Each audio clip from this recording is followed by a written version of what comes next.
Ay naku, ay na pala yung pao naman ni Yaya. Ano kayong pwedeng gawin dito?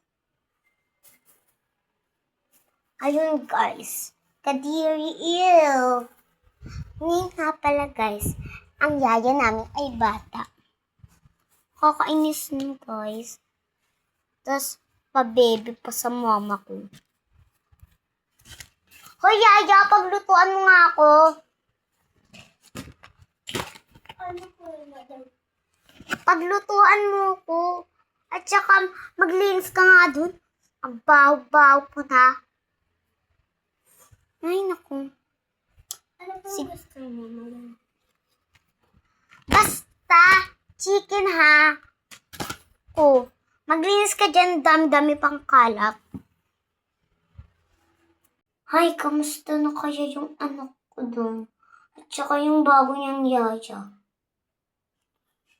Matix ko nga.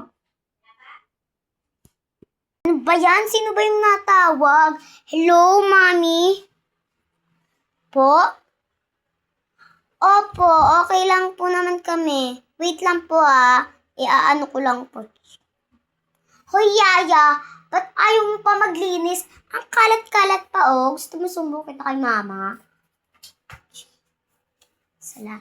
Ay na nga, Mami. Sige na, bye. Bukas na lang ulit. Bye-bye yung... Musta kayo? Okay ka lang nga,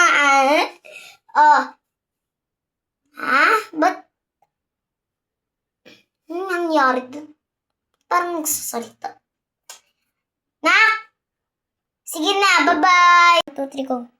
Hay, naku, palagi na lang ako pinapalinis ng badam. Yung mama kasi nasa ibang bansa siya.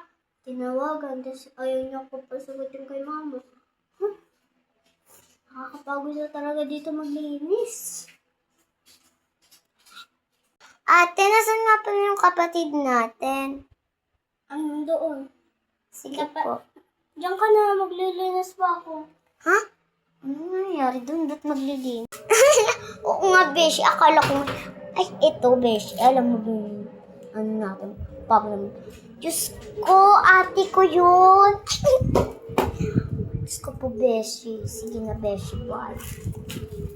Punta na nga sa bahay namin. Sobrang ganda ko nito. Marayashes na kayo. Hoy, ba't ka nandito? Nak! Sino to? Sino nga po yan? Ate ko tawag ko dyan. Ate ko po yan. Oo nga, Kadiri. Kadiri naman to.